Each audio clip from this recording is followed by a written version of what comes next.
Looks like we're now live. Good afternoon, everyone. Welcome to the Committee on Taxation. We're meeting this afternoon for a public hearing on a bill and the work session to follow that. We'll get started with introduction as we typically do. I know Senator Pouliot isn't able to join us, so we'll start with Representative Bickford. Good afternoon. Representative Bruce Bickford. I represent House District 63, which is part of Auburn.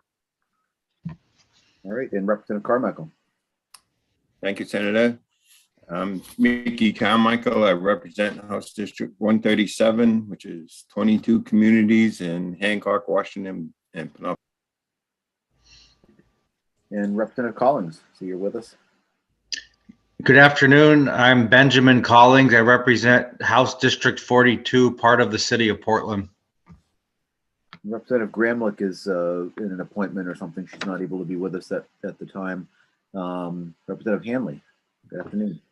Yes, thank you, Senator. Good afternoon. Thank you. I am Jeff Hanley. I represent District 87, which are the towns of Pittston, Onawascasset, and Randolph. All right. I don't see Representative Stetkes. Representative Matlack. Hold on 2 seconds. Oh, my apologies. I'm not on mute. Good afternoon. My name is Ann Matlack. I represent the communities of House District 92, which includes Cushing, Thomaston, South Thomaston, St. George, Matinicus, Creehaven, and the Muscle. And Representative Perry, good afternoon. Good afternoon. Thank you, Mr. Chairman. I'm Joe Perry. I represent part of Orono and part of Bangor in the main house. And Representative Sachs. Hi, everyone. Melanie Sachs, proud to represent House District 48, which is Freeport and part of Pownell. And Representative Terry. Good afternoon. I'm Mo Terry. I represent District 26, the west side of Gorham, and I serve as House Chair of this committee, and welcome everybody on this beautiful day. I'm sorry everybody had to come inside. And I'm Senator Ben Shipman, serve as Senate Chair of the committee. Good afternoon, everyone. I represent Senate District 27, which is part of the city of Portland. We also have with us our committee analyst, Julie Jones, our committee clerk, Lena Braun. Anything, Representative Terry, before we get started? We're good to go. No, let's get it on. All right, so we will now open up the public hearing for LD 2030-2030. This is an act regarding taxation of energy storage facilities and equipment. I will first hear from the sponsor, followed by any co-sponsors, and then we'll hear from testimony from those for, against, and neither for nor against. So with that, we'll welcome, I believe you're the sponsor, Representative Terry. I am. Welcomes, I'm sorry, not welcome. Senator Chipman and esteemed colleagues on the Joint Standing Committee on Taxation. I am, as you know, Maureen Terry, representing the west side of Gorham, House District 26. I am proud to be here to present LD 2030, an act regarding taxation of energy storage facilities and equipment. This bill simply expands some of our tax credits to a new emerging industry. According to the Governor's Energy Office, the state of Maine has established in statute the following goals for energy storage capacity installed within the state: 300 megawatts by 2025, 400 megawatts by 2030. 400 megawatts of energy storage represents about 20% of Maine's peak electricity demand in 2020, making these goals some of the most ambitious in the nation. As of 2021, there were about 50 megawatts of energy storage operating in the state. There are a few companies who have already made small investments in developing these projects in the state, but we're not seeing the type of development necessary to reach our energy goals and ultimately our climate goals.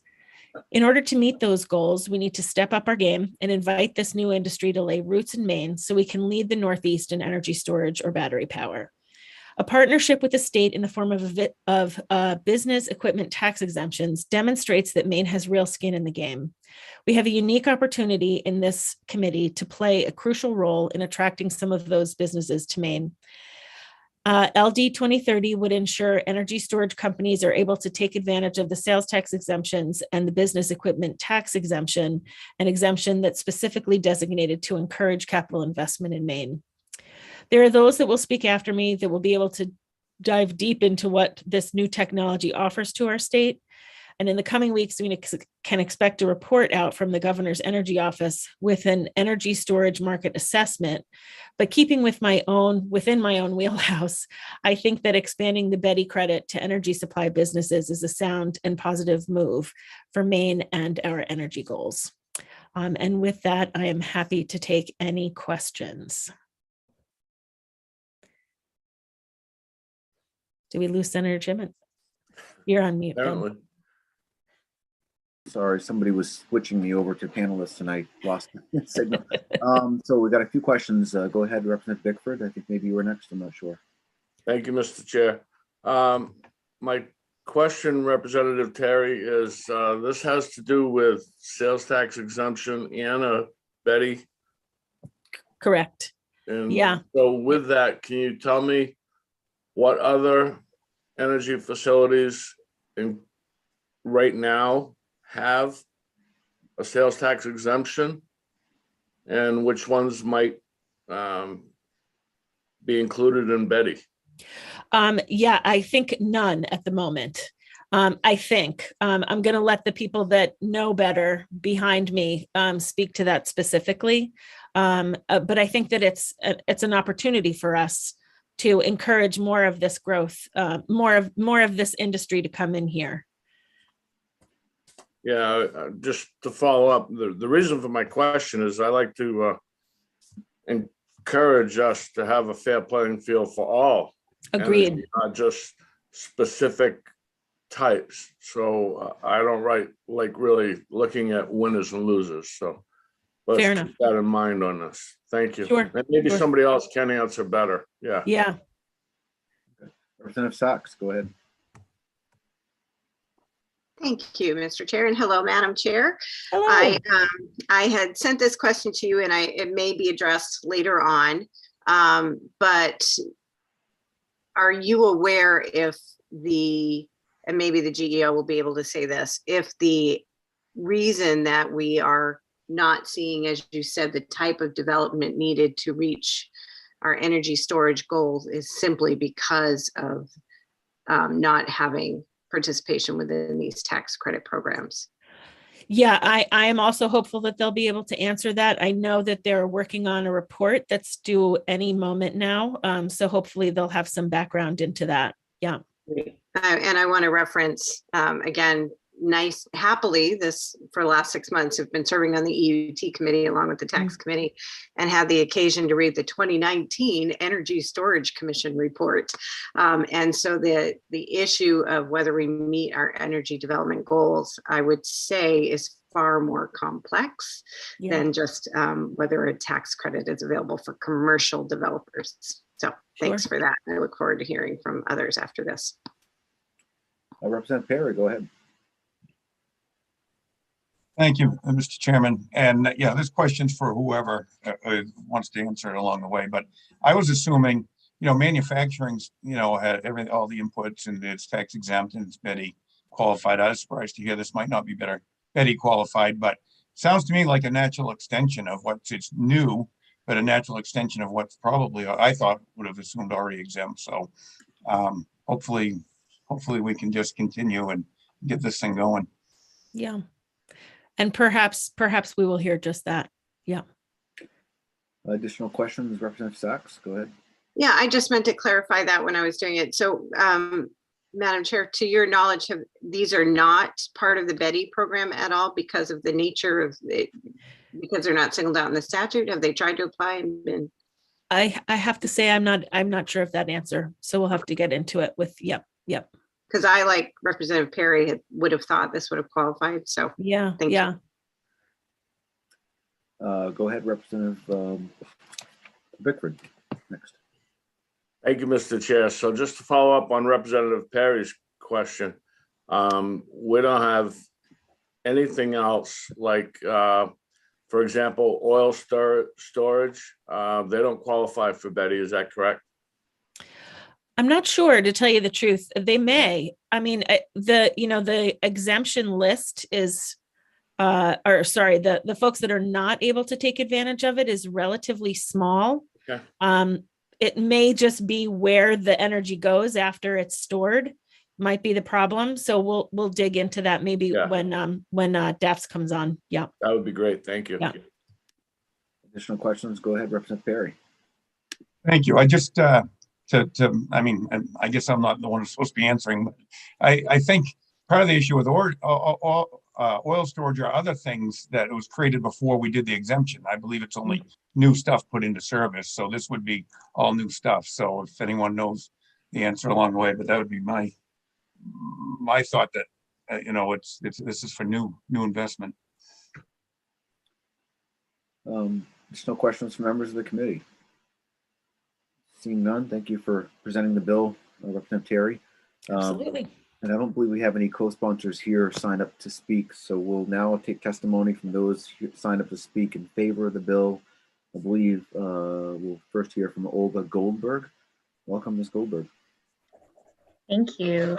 Good afternoon, Senator Chipman, Representative Terry, and members of the Joint Standing Committee on Taxation.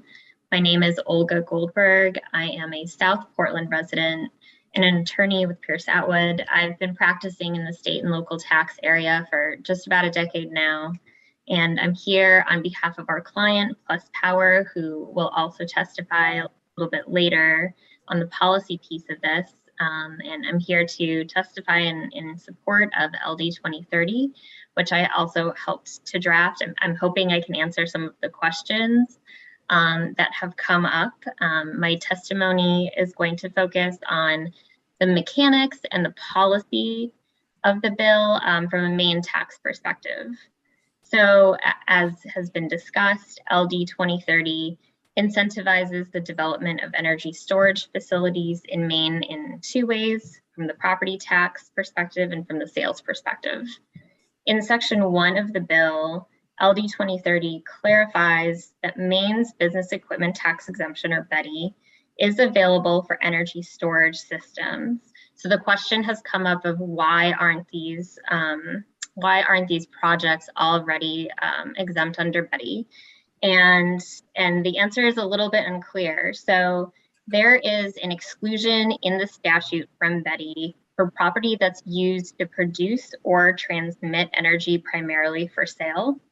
And so that exclusion does not by its terms apply to energy storage facilities, but we've spoken with Maine Revenue Services Property Tax Division, and they have told us that they have an informal position that energy storage property does not qualify for BETI because when the energy is discharged from the battery, they're going to treat that as energy production or generation. From our perspective, a reading of the language does not necessarily lead to that conclusion, that batteries are used to generate or transmit energy. And it's also not clear that this exclusion was ever intended to target energy storage.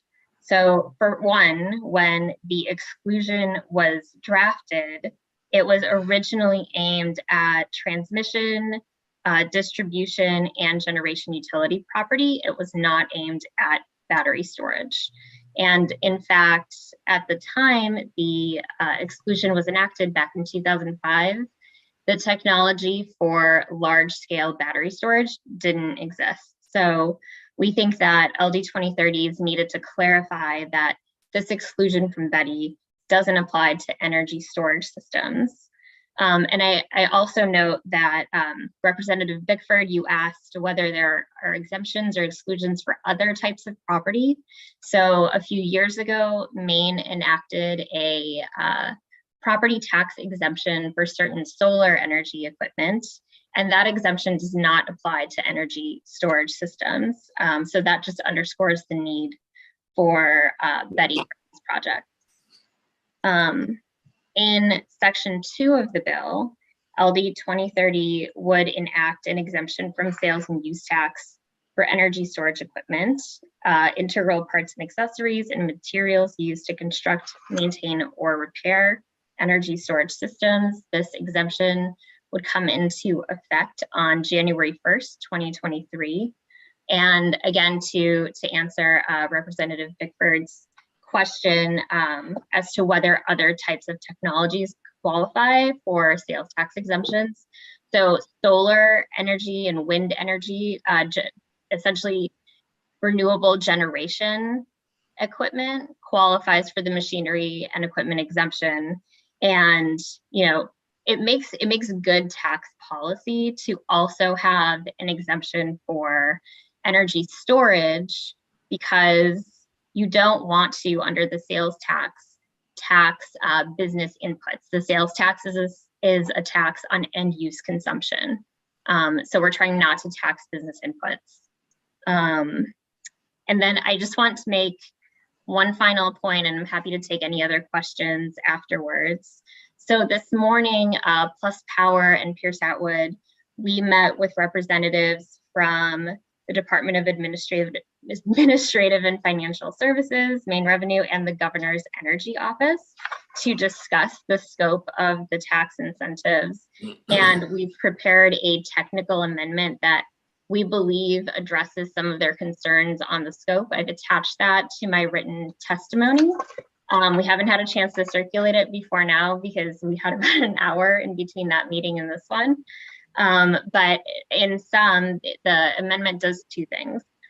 One is it sort of narrows the scope of the energy storage systems that are incentivized. So first, it clarifies that this applies to battery energy storage systems as opposed to other kinds of technologies. What are the other kinds of technologies? I don't know, but someone will testify after me and will be able to answer that question. And it also limits the incentives to utility scale projects that are at least 1 megawatt in size. And, you know, the goal of that is to sort of, you know, ensure that, you know, the Duracell battery that you're buying at the store does not qualify for a sales tax exemption. And then the second thing that the technical change does is that with respect to Betty, it limits the availability of Betty to property that is first taxable in Maine after April 1st, 2022. So in effect, it's property that's being constructed or that is placed in service for the April 1st, 2023 property year. Thank you very much. I'm very happy to take any questions you might have. Thank you for your testimony. Go ahead, Representative Bickford. Thank you, Mr. Chair. Thank you, Ms. Goldberg. I guess you hit one area that got me to wonder. You talked about property tax relief in some other areas. Would we be better off with a property tax exemption on this type of industry? And the other question is, with the batteries, when that electricity leaves that storage facility, you're saying that's not transmission, but wouldn't it be distribution? And that transmission and distribution considered pretty much the same? So to your second question, we don't think so. We think it's basically it's storage and then discharge of the energy. But I see Polly Shaw is on. She's going to be able to answer that technology question way better than I could. And then on the property tax piece of it, you know, we think that Betty as drafted likely already covers this type of property. And the change that we're proposing is really a clarification that makes it really clear that it already qualifies. Okay, and just to follow up, if I could, Mr. Chair. Sure, go ahead. The final question, I guess, is with energy and electricity transmission, and the when we get into natural gas, oil, hydro, and all that, that is used immediately. That's immediately put onto the circuits. Why wouldn't solar be treated the same? Why wouldn't that be put directly on the grid so that if our goal is to reduce our need for fossil fuel, why wouldn't that immediately go on the grid and we only rely on fossil fuels when we need them, when we need the generation from natural gas and oil? I know hydro right here in Lewiston Auburn, we have a a great dam, generates a lot of electricity, and there are times that that dam operation actually has to pay to put its electricity on the grid. I mean, they don't even get paid for it. They actually have to pay. It's a negative cost for the consumer. So explain the difference and why solar can't be treated in a similar fashion.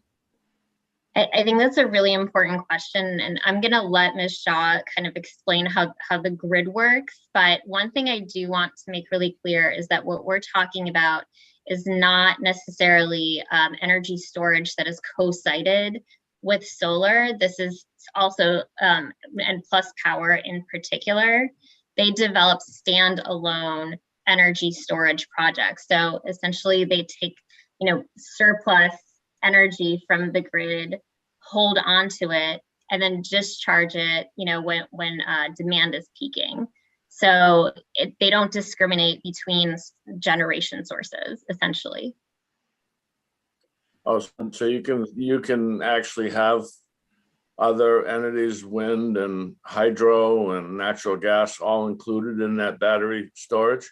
That's exactly right. It's taking the energy that's coming to it from the grid and not from a particular generation source. Much better information, and I see Ms. Shaw's head bobbing quite often. So thank you very much for your insight. So Representative Terry, I see your hands up, and I personally have no problem with you asking a question, but I'm not sure if you're technically supposed to since you're the sponsor of the bill, but if you think it's okay, then go ahead. I just have one question, and it's maybe I could probably ask it of Ms. Goldberg, but I could also ask it of DAFS later on in the work session. I'll wait. I'll hold off. Thank you. You're right, Senator. Apologies. Yeah, well, no, I just remember that as one of the rules. I think You're right. You're absolutely right. So we got a couple more hands up. We've got Representative Hanley, I think, was next, followed by Representative Carmichael. Yes, thank you, Senator. Thank you, Ms. Goldberg, for your testimony. My question, I have a whole series of questions, and I'm going to probably want to direct them to the governor's energy office. But as a start, I'll get you with a few of them. So this bill is going to includes, but you said in section 1, property tax exemption, and then in section 2, sales tax, right? Is this for commercial only, or will it bleed over into battery storage that someone has in their home? Or electric vehicles I know being talked about as storage possibilities. Is this going to bleed over into those areas? Do you see any conflict there? That's a great question. So as drafted, the bill was sufficiently broad that it would have included some of the residential and car battery potentially type technology, but we've proposed and have attached to my testimony after speaking with the governor's office and Maine Revenue.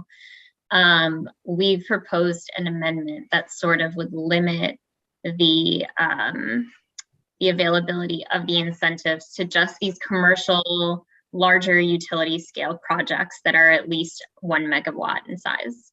Okay. My other question is, if these battery systems exist, they are charged, replenished from electricity off the grid. Is that a metered cost? Do they have to purchase that into the battery? And if not, why not? And if they, when they do send that energy back out onto the grid, is it a metered cost out onto the grid? And how do they make a profit if you're pulling energy off the grid and putting it back into the grid and there's no metering? What determines, and the people that are going to invest in this, how do they make a profit? Who ends up putting money in their wallet? Can you answer those questions?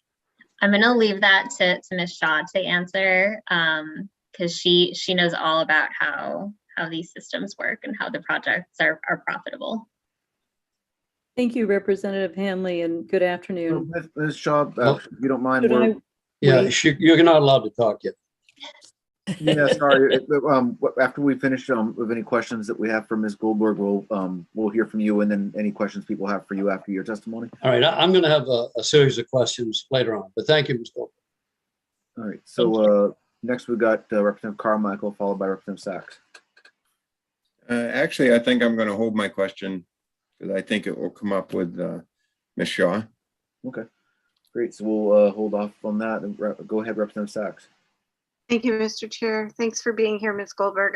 I do have a lot of concerns about the bill so far, but I wanted to just see if there were any, this would apply not only, it's hard without the amendment. Is this just for battery storage, or is it just regarding storage from, say, offshore wind, for example, and entities like that? Not having the language, I can't tell based on the amendment. Yeah, so as amended, it would apply to only battery storage technology that's over 1 megawatt. There's no requirement in the bill that it has to be either, co-sited with a renewable energy project or standalone. So, I think in theory, if the battery is big enough on an offshore wind project, and I think I'm sort of stepping out of my lane to discuss the technology, but the requirement is that, as amended, it would be utility scale battery storage project. And is there any evidence, Ms. Goldberg, to indicate that we had heard earlier that this type of development is needed, and this is a needed tax credit in order to spur that development? From a tax policy perspective, the goal here is to sort of put this energy storage technology on equal footing with other sorts of renewable energy generation technologies. So, we are already incentivizing wind and solar. And so, there is a priority in the governor's climate plan for this for energy storage. And with respect to the cost, I'm going to leave that to Ms. Shaw to discuss. Okay, thank you. Any additional questions from Ms. Goldberg? Seeing none, thank you for your testimony. Just want to remind folks that testify, when you present your testimony, try to keep the time to 3 minutes if you can. I forgot to mention that at the beginning. So we'll now hear from Polly Shaw. Welcome. Good afternoon, Senator Chipman, Representative Terry, and members of the Joint Committee on Taxation.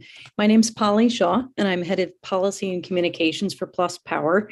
After 2 years of caution around COVID, it's terrific to be here and to meet many of you this week. Thank you, your peers and Governor Mills, for enacting inspiring goals for decarbonizing the grid and installing energy storage.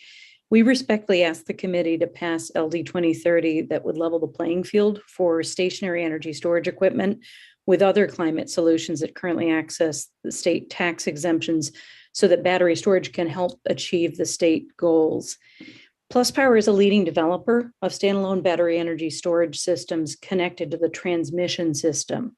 Standalone refers to energy storage that is not co-sited with generation such as solar or wind.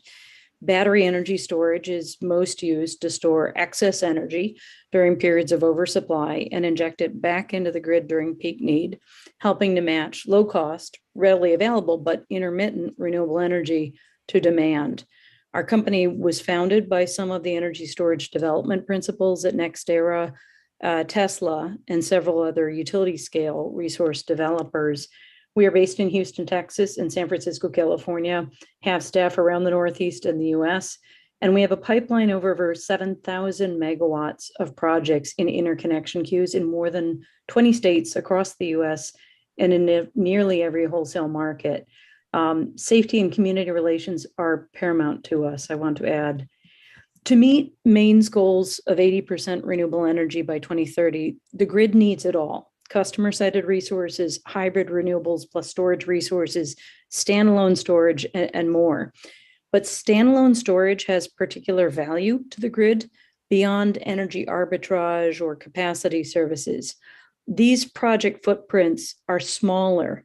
A 150 megawatt project can site on 5 to 15 acres of land, enabling us to more precisely site the projects where the transmission grid is weakest to mitigate congestion and help reduce price volatility. The small footprint and singular equipment use often enables smoother interconnection and permitting. Most importantly, standalone storage is not limited by the battery charging rules that are inherent in the federal investment tax credit for solar, meaning that it's fully dispatchable and can perform many of the grid services akin to a fossil fuel peaker, only faster. It's for these reasons that a Lawrence Berkeley National Laboratory study in 2021 showed that standalone storage is on average $12.50 per megawatt hour more valuable across the US than coupled storage and renewable energy systems. Plus Power is building a project in Oahu, Hawaii that is an apt example. That 185 megawatt, 565 megawatt hour Kapolei energy storage project was contracted by Hawaiian Electric to be a 1-for-1 replacement of Hawaii's last coal plant, set to retire this year, but it also includes commitments to provide 50 megawatts of fast frequency response and virtual inertia. Fast frequency response is a service akin to a pacemaker, injecting spurts of energy into a grid in free fall to stabilize the voltage fluctuations and stop the full grid failure. We intentionally sited that project less than a mile from the coal plant and on the same lines to 3 of the utility's critical restart plants in order to commit to providing black start services if needed. Like Maine, the island of Oahu is witnessing terrific growth in customer-sited solar, but that challenges the utility to maintain system balance. Hawaiian Electric's modeling in 2021 shows that in the storage system's first 5 years of operation, it will assist the utility to decrease curtailment of existing solar and wind resources by 69%, allow the utility to procure 10% more utility scale renewable energy than they had anticipated, and allow more growth of distributed resources. So truly, standalone storage can be transformative to Maine's and the nation's goals to decarbonize the grids while also providing more energy resiliency, reliability, and net economic benefit. In Maine, we are developing the 175 megawatt, 350 megawatt hour crosstown energy storage facility in Gorham. The facility will site on over just 5 acres within an industrial zoned parcel in the Gorham Industrial Park, adjacent to Central Maine Power's 115 kilovolt Mosher substation. The Southeast Maine electric grid subzone is experiencing dramatic energy capacity and transmission system changes with the transition to renewable energy. So this site. Give us a final thought if you don't mind. Oh, I'm sorry. I will do. Okay. We just have people keep everything to 3 minutes if they can. We've got several questions from people. Fair enough. In answer to one of the questions about how we are remunerated, in 2021, the project cleared the ISO New England forward capacity market and won a 7-year capacity contract to serve the main zone of ISO New England. Why is this bill needed right now? It's because of the emergence of these systems as a utility scale resources, coupled with an unexpected lack of access to a federal investment tax credit and recently spiking supply costs. In the last 6 months, indeed in the last 4 weeks, 2 important changes have begun to stymie energy storage in Maine. These rising supply costs and the inability to pass a federal investment tax credit at Congress. I can go into detail about the supply cost spikes, but in absence of that federal ITC, the project economics of projects like ours are strained. And even if the ITC were to pass, it's going to equal out with the costs that are now spiking on the supply side that stymie projects like ours to move forward. So all we're asking respectfully is to level the playing field. Solar Small and Large has access to a federal ITC and also access to the local tax exemptions. I close in saying that perhaps my testimony has demonstrated that we strive to be a first mover in the market, taking the first mover risks to prove the value of these storage systems, but we respectfully ask your support to help level the playing field by passing LD 2030. Thank you. Much. That question from Representative Bickford. Thank you, Mr. Chair, and good afternoon, Ms. Shaw. You seem really well versed in ISO New England, and with that, I've got a question regarding that. When you look at day-ahead pricing, there's often times where the cost for the generated power can be as much as, 15 or 16 cents a kilowatt, where at other times it can be as low as 1 cent a kilowatt. How does storing the electricity prevent the dropping of the cost per kilowatt down to a penny or a penny and a half when those situations happen? Because as you know, the more generation you have, the more that's on a grid, and the less demand, the lower the cost. But if you're storing it, aren't you going to keep that cost artificially at a level place where you're not going to see those big dips? Thank you very much, Representative Hanley. That's a great question. Excuse me. Yeah, thanks. Sorry, Representative Bickford. I'm not that good looking. We are among the first standalone storage projects to clear the ISO New England's forward capacity market last year. We hope that there will be many more standalone facilities like us following. We were fortunate to receive a 7-year capacity contract. ISO New England's rules for contracts have changed so that future projects will only have a 1-year contract. The answer to your question is really about supply and demand economics around that congestion.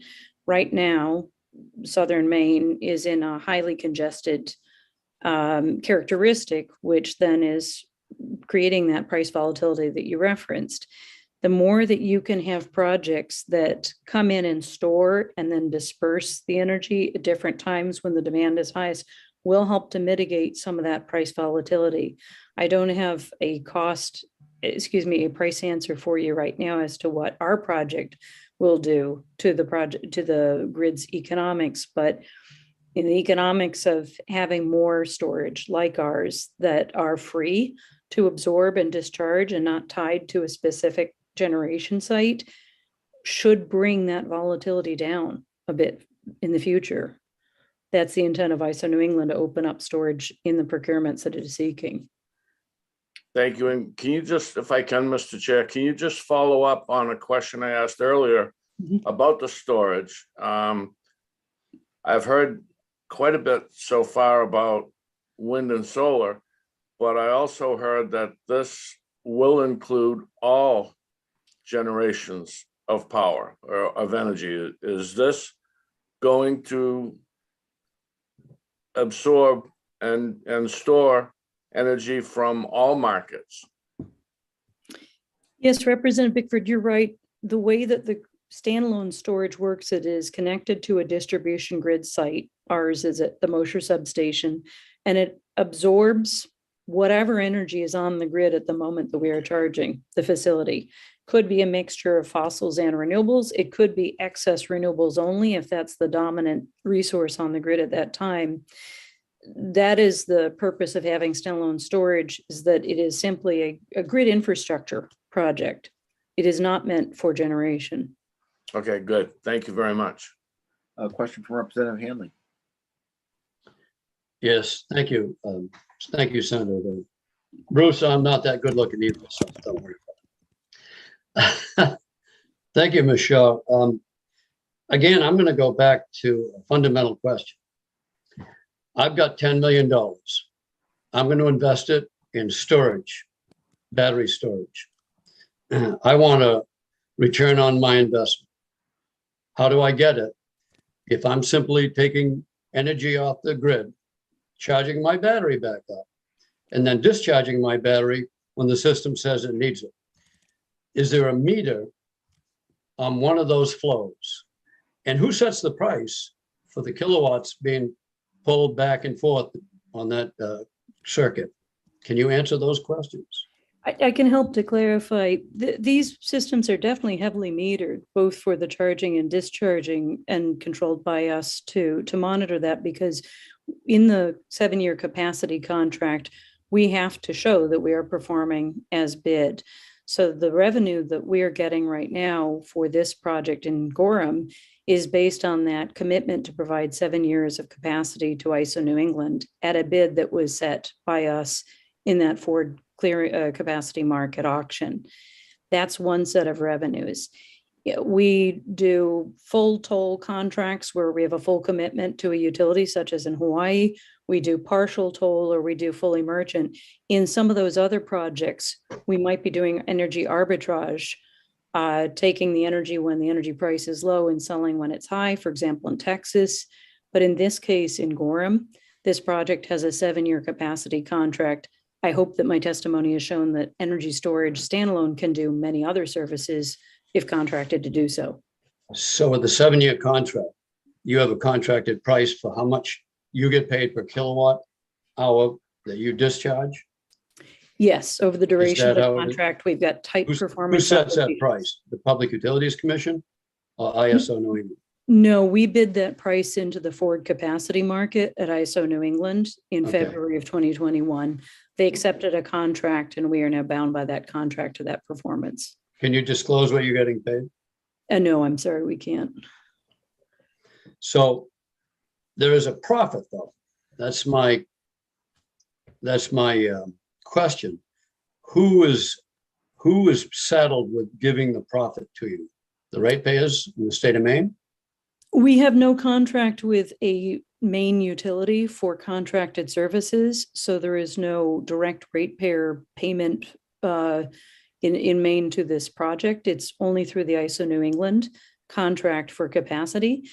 In these systems, which cost an awful lot, even though the system prices are gradually dropping, the intent is to try to build up contracts for revenue that match the costs. In this case, we would also hope that a federal tax credit would help offset those costs. And in this case, we're asking for the local incentives. What I'm trying to, Yeah. Yeah, thanks. What I'm trying to get at is there is a cost to the ratepayers of Maine for the installation and use of this battery storage system. There has to be. Who could answer my question? Could the Public Utilities Commission answer this? I mean, you're not doing it for free. You're making a profit. Who has to pay the profit? We hope, Whose pocket does that come out of? I would say that we would hope to have revenue that matches the cost of the project. And because we're a first mover in many markets, we are taking that risk that the cost of the project may not meet expected revenue, especially when in the last 4 weeks due to the Russian invasion or the last year and a half of supply chain logistics, the costs of supply are spiking dramatically. But you're not considered a generator, right? We are not considered a generator. We're an energy infrastructure project. We're Okay, a but I piece of mean, the grid. I mean, I still, there's a return on investment and someone has to supply that margin of income. And I want to know if it's the main ratepayers. And I want to know at what level that is set at and who sets it. I'm hoping someone coming in behind you can answer that question. Also, what about the biggest battery in the state of Maine would be systems of dams. I mean, there's no better source of storing energy than a dam.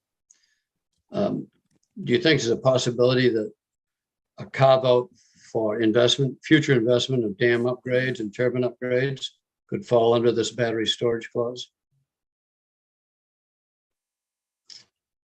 I'm going to ask Olga to help clarify, but the amendment that we seek to propose would have an enactment date for systems installed after April 1st, 2022. Yeah, but I mean, I'm saying future investment in hydro projects, would they be able to claim the same type of benefits that we're talking about right now? I could wait for the governor's energy office. They might be able to answer that question.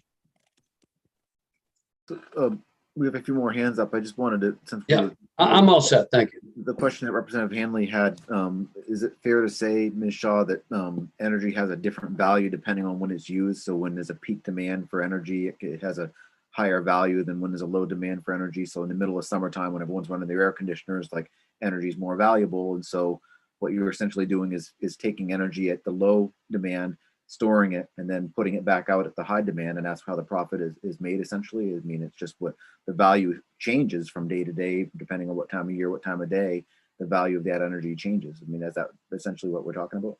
Senator Chipman, you're doing a better job at communications than I am in my role. Thank you. That is accurate to say. There's of the other two services that standalone storage can provide. Capacity will naturally have different types of pricing characteristics. And then the grid services, fast frequency response, virtual inertia, and black start would have a different set of characteristics around the prices afforded to them. All of those need contracts to provide revenue to the developer. In this case, Crosstown in Gorham only has a capacity contract. Thank you.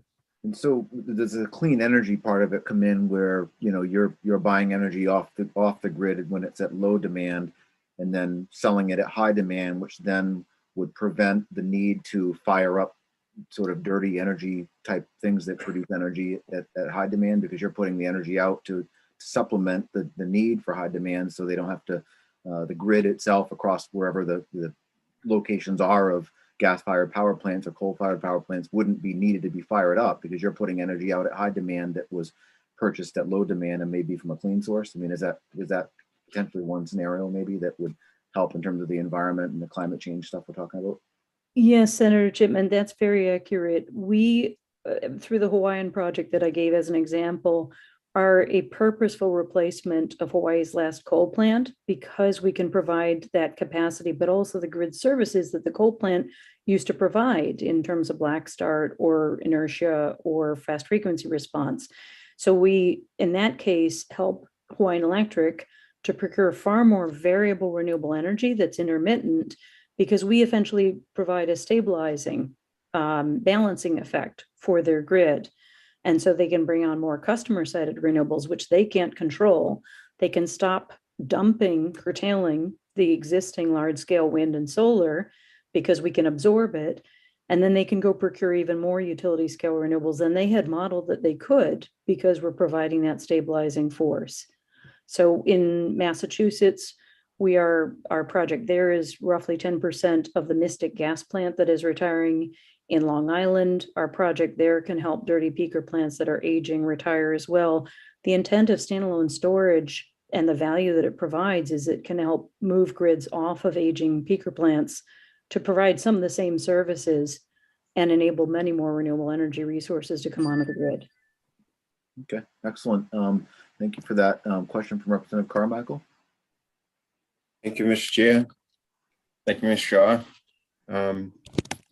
You kind of touched on my question a little bit there, but you keep mentioning about the fluctuation in demand, but how much is this fluctuation in production that is actually what's causing the need for the battery storage? Because we all know that wind and solar is very intermittent in the production of power. So how much is the need for that storage because of that? And how much is actually because of what we're using? My understanding of the main grid is that right now it is currently highly congested in the southern zone. This project, because is selected through ISO New England because it helps to resolve that congestion until more transmission is built or storage is used for other functions, such as a transmission alternative. That grid situation remains congested, so projects like ours can help to decongest. On the distribution grids, other developers with other projects would serve the same if they put standalone storage to help mitigate the now higher penetrations of renewable energy on the distribution grid. So we are selected by ISO New England to help serve that congestion need in southern Maine between the wind resources in the north and the demand in Boston. Thank you. Question from Representative Sachs. Thank you, Mr. Chair. And I'd like to sort of focus this back on the tax policy implications of the proposal in front of us, in terms of, you stated one of the reasons you are seeking this tax incentive is because the supply cost spikes are impacting your operations. Supply costs have gone up dramatically, yet in the last 5 years, it's actually gone lower. So can you please tell me why you are seeking this particular tax abatement? And even though it's, again, supply is high now, natural gas actually has been quite low, and that's been the driver for the supply side increase. Thank you very much. Representative Sachs, I'll try to answer that with some of our own experience in trying to build these projects to serve value in the market. In the last 6 months, actually starting last in 2020 because of COVID and supply chain logistical problems, supply costs have begun rising extraordinarily, but especially in the last 4 to 6 weeks. For example, if you look at one of the medium voltage transformers, of which we usually put 30 to 50 on a site, they're really about double the price of what they were 18 months ago. The main power transformer that we use to connect to the grid is also a double cost than it was 18 months ago. Steel, of course, has spiked, more than doubled the cost of a metric ton, and that is used in the transformers, it's used in the substation structures. Lithium carbonate, which is used in the making of the batteries, has spiked 600% in 9 months. Analysts don't see these costs coming down in the next year or two. And even over the 20-year anticipated life of the project, the long expected payback time for the initial capital outlay now makes it much harder to secure financing for that construction and procurement. That is one of the challenges for a project like ours, which is midway through development and hopes to be online mid-2024, for which we must start construction next year, for which we must start securing supply. We are facing multi-million-dollar deposits to procure supplies in the next quarter. And if we cannot secure that confidence to go forward, either we delay the payments and rethink the project, or it delays the project from coming online as anticipated by ISO New England. Thank you. So I just needed to clarify that it's not actually supply side of the electricity. You're actually talking supplies due to the supply chain disruptions due to COVID. So that makes a lot more sense to me. So you're stating that you need the tax incentives because of the rising costs due to the strains on the supply chain, and that you don't expect to recoup that investment for several years, or perhaps that would delay it at all. That's the argument you're presenting this afternoon. Precisely. Thank you, Representative Sachs. Thank you. Question from Representative Bickford, followed by Representative Perry. Go ahead, Representative Bickford. Thank you, Mr. Chair. Ms. Shaw, you seem to have a really thorough knowledge of ISO New England, and I want you to speak to a couple things. One is you seem to have a hard time answering Representative Hanley's question about who will pay for this when this comes out of the storage facility. And we both know that this is going into the ISO New England grid. So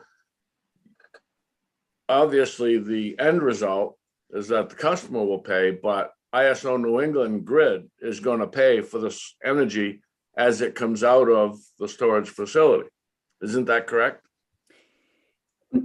Sir, let me try to clarify my answer, and I'm sorry that I've not been able to express this a little bit better.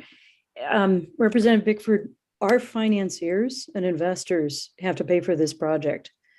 Our effort is to recoup the costs through contracted services. We have one contracted service in the form of capacity payments that ISO New England will pay for. But as I've shown, standalone storage can do many different services. We just don't have contracts on this project for other services. So it is up to us and our financiers to pay for the cost of this project. With the lack of an investment tax credit in Congress and spiking supply costs, it is making project economics very difficult. But that is the challenge that a risk-taking developer takes when it wants to show new resources that are valuable in the market. And, you know, we've decided to move ahead with this marquee project in Maine to show all the benefit it can bring to Maine. It is up to us to make certain that we can recoup our expenses. I understand that. Yeah. And I totally appreciate that. Anyone in any business has to recoup their expenses and make a profit. I mean, otherwise you're not in business. But if you go back to, let's say 2009, when electricity for the standard offer rate was 9 cents a kilowatt, And then in subsequent years, it dropped all the way down to as low as a nickel, which is extremely cost savings for the customer.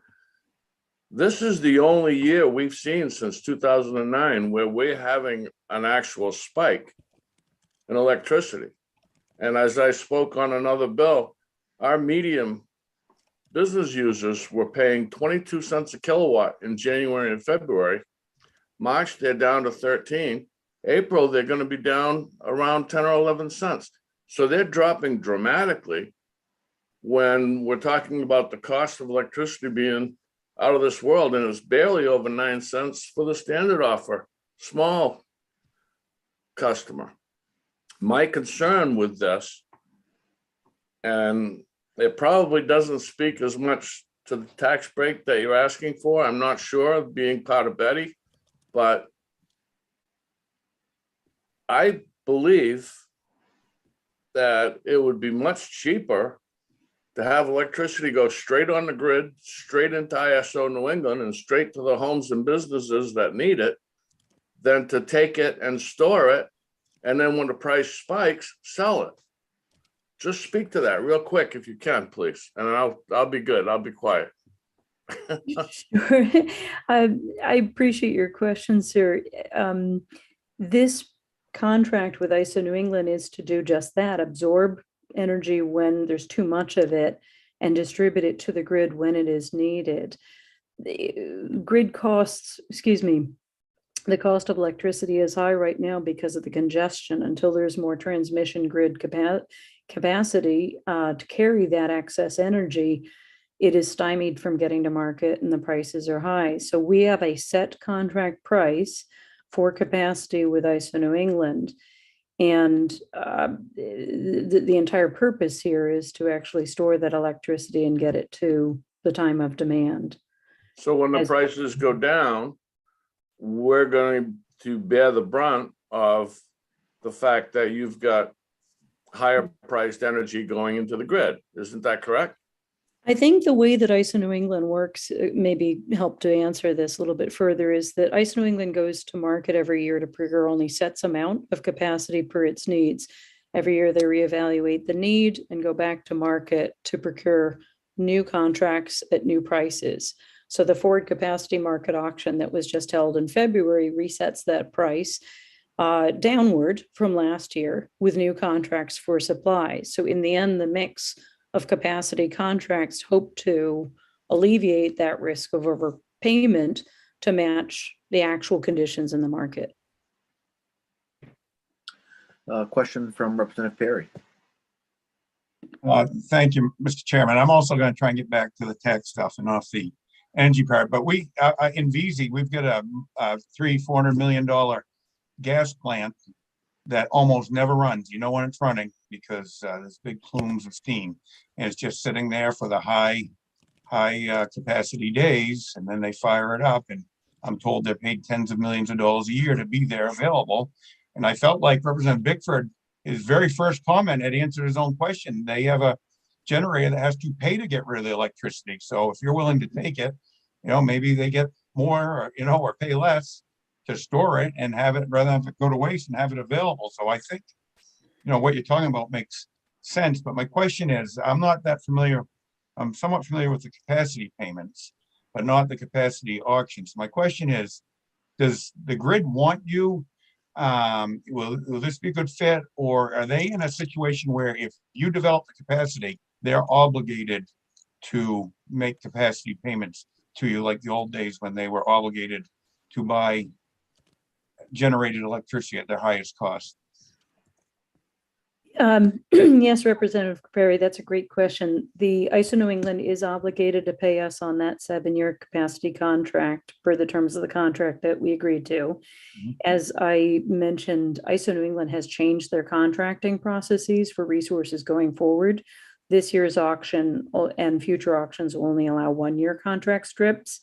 So I would have to assume it's in the modeling of the ISO New England's procurement plans that they anticipated the risk of a drop in demand and reorganized their contracting needs for resources going forward. And does having more capacity, is there pressure to, I mean, is it just adding additional costs, having a new capacity provider, or with this auction system, does it push potentially the cost down by having more available, where if you want, I don't, that's part I don't understand, but To my knowledge, and I have to apologize because I'm not an ISO New England expert, the bigger the bundle of mix of resources contracted, and especially at future lower prices, as these contract auctions keep dropping in price, the lower the eventual price in the long-term total mix of resources afforded to ISO New England. So even though earlier contract prices may have been higher for gas, coal, et cetera, in the past, as renewable energy is coming into the mix in greater sense, that's helping to decrease the prices at ISO New England. Ford Resources hopefully would also take the economies of scale from all these resources. And so the total bundle of mix at any one time would, in theory, keep dropping over time as they bring in more low-cost resources. now I'm actually getting to the tax question, because I think a lot of this is actually the utility committee's jurisdiction. And how many jobs, how much money, I had to take a phone call during this, so if someone said it, I apologize. How much are you investing? How many jobs creating to build it and then moving forward? I think that's a tax question. We want to see this happen or not. Sure, Representative Perry, on our project, we anticipate 95 prevailing wage paid construction jobs. Once these facilities are online, they're remotely operated and controlled 365, 24/7 by a NOC. So the only long-term jobs would be ongoing site maintenance or revisiting the project every week or two to ensure that any landscaping needs are met and everything is operating correctly and that the signs and security fencing is still appropriate and things like that. And how many dollars of investment to build this? I can't relay the project cost. Frankly, it's changing dramatically with It's gotta be every, millions and millions. it's dozens of millions of dollars. Yes. Question is, do we want to help make sure this happens or just forget it, is what I think our choice is today. Thank you. We are trying to invest a great deal of money in Maine in this project alone, as are our peers, as we look at bringing standalone storage into the state. And, you know, the job and associated economic activity, we're in contract discussions with a local construction company that I probably shouldn't name yet because we're still in discussions. We would be working with revegetation, landscape, supplies such as concrete or gravel. All of these activities from local suppliers are the intent of fulfilling the project. Thank you. We have a question from Representative Collins. Go ahead. Thank you, Mr. Chairman. Good afternoon. If it's okay, Mr. Chair, what I'd like to do is I have a few clarifying questions. If I could, instead of just ask them all at once, and then, you know, I don't want her to have to try to remember all of them. So I'll just, if I could, they're pretty quick. If I could just ask them and she can answer, then I can go to the next one. I have a few, if that's okay. Okay, thank you. I'll try to be quick here. Thank you, ma'am, for being here today. I am, unlike some of the members of this taxation committee, I have not also served on the Utilities and Energy Committee, so I'm not as versed in this technology as some.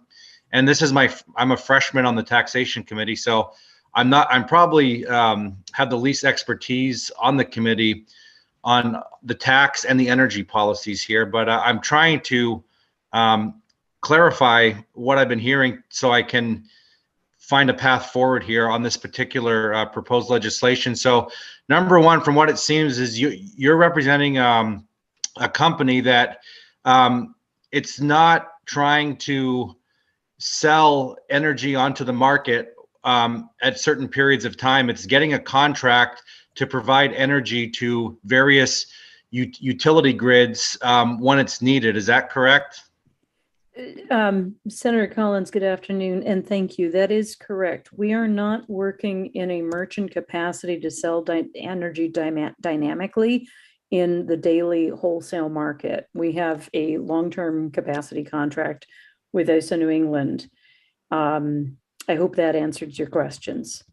Yeah, Yes, and we are not, excuse me, that is the one contracted revenue service that we have for this project. Okay, you could potentially work with other grids. This is just one client that you're working with now. From my understanding, as far as you're in this part of the world here. So, and then I think Representative Perry asked several of the questions I was going to ask, and then you answered most of them, as far as I can tell. So overall, with what's being proposed here, and if I missed it, I apologize if it was brought up earlier with other speakers. Is there a particular reason is this just project coming to fruition now? Is there a particular reason it's coming to us now towards the end of the session in this fashion? If you answered that, I apologize, but if you could repeat that, please. Representative Collins, I'm happy to repeat that and answer that question. We've been in development in this project since 2019 with the town of Gorham. We are hoping to start construction next year, and we need to procure supplies right now in the next quarter. We need to start putting down payments down in the form of many millions of dollars to move ahead with this project. The reason for the urgency of this legislation is that in the last 6 months, two important things have changed that are stymieing projects like ours for all developers. Congress did not pass a federal investment tax credit for energy storage the way that solar and wind have access to. The other thing is that supply costs have really spiked in the last 18 months, but particularly in the last 4 weeks. Cost of steel, lithium carbonate, transformers, batteries, battery enclosures, everything has more than 1.5 to doubled in cost from what was expected a year ago. And so not just our project, but all storage developers who hope to help Maine fulfill that storage goal are suddenly running into two important headwinds that make project economics very, very hard. So all we're asking is to level the playing field for the property tax and sales and use tax exemptions that other resources already have access to. I hope that answers the question. Okay, yes, and in conclusion here, what I'd like to have clarified is, do you have, and if it's already been mentioned, I apologize, and maybe there's some data I can look at later, but is there any estimate on the value of what you're asking for as far as the this incentive? Has that been determined, or is that premature to? I think I need to defer to Olga to help answer that question. We ourselves don't know the total project cost at this point, in part because of these spiking costs. So I'm not certain if a fiscal analysis has been made. We've started those discussions, I think, this morning to try to help the state understand what could this mean for other projects attempting to use the credit. Okay, so basically what your case to us today is that you believe is what you're asking for is what some other energy companies might be already be receiving in incentives, and you'd like to have access to something similar. Yes, exactly. Thank you. So to our understanding, solar and wind, for example, already have access to these standalone storage because it does not co-site with solar and wind, does not have access to these provisions. Okay, thank you. Thank you, Representative Collins. Question from Representative Matlack. Thank you, Mr. Chair, and welcome to taxation and to Maine, Ms. Shaw.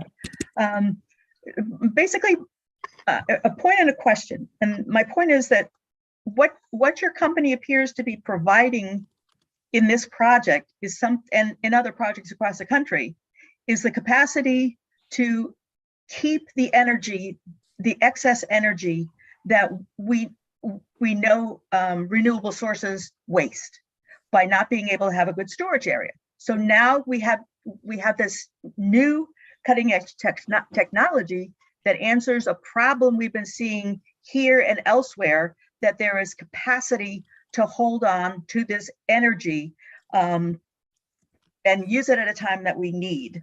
And this will, this tax incentive will encourage you to complete this project, help you complete this, especially help you complete this project, but in turn will encourage others to come into this market with the ultimate goal of bringing down the cost of electricity, but also leveling out the cost of electricity so we no longer have these huge spikes, high and low, but rather a cost that we can look to the future and be able to plan for. Am I getting this right? Again, Representative Matlack, you are you're doing a better job than I am on communications. Your description is entirely accurate. Capacity is one of the many services that this sort of project can do.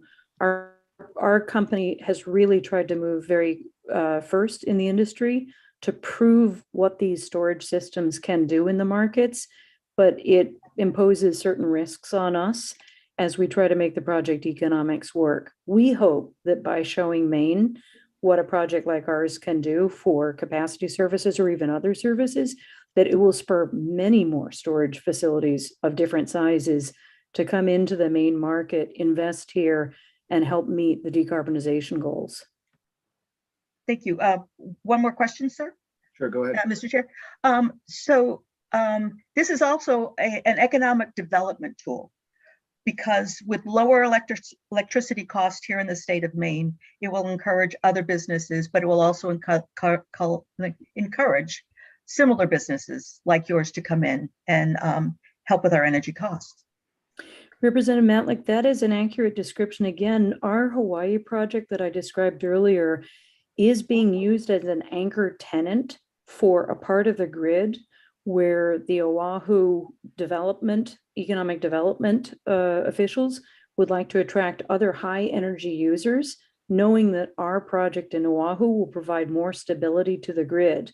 That is in turn helping to develop the redevelopment of West Oahu.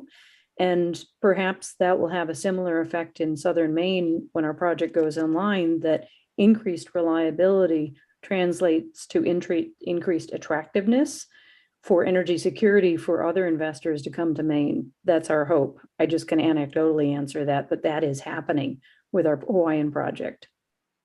Thank you, Ms. Shaw. Question from Representative Sachs.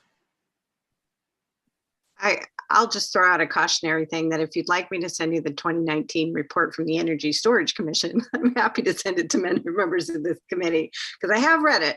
And tax credits were only promoted by one member of that big commission that was multidisciplinary, and it happened to be somebody who owns a company of hydroelectric storage. So I will say that tax incentives may be one piece of an enormously complicated puzzle around energy storage and trying to do it. However, we're talking to somebody whose company it is for energy storage. So that's going to be the answer that you get. My clarification to you, Ms. Shaw, and I hadn't meant to ask this question, but I will. You stated one of the reasons you're before our committee today and that it's an emergency is because the federal investment tax credit legislation did not go through. And so was it your testimony that solar and wind are availed of the federal investment tax credit, but it did not extend to battery storage? And I see you nodding. And are there state level solar and wind credits that are not extended to battery storage? Or is it just on the federal level? Representative Sachs, on the first question about federal tax incentives, storage only has access to a federal investment tax credit if it is co-sited with solar. But as I mentioned, and Lawrence Berkeley National Laboratory proves that limits the services that the storage facility can provide. Standalone projects like ours did not get a federal storage investment tax credit in Congress. At the state level, I've already forgotten your question, but I think it was whether solar or wind have access that standalone storage does not.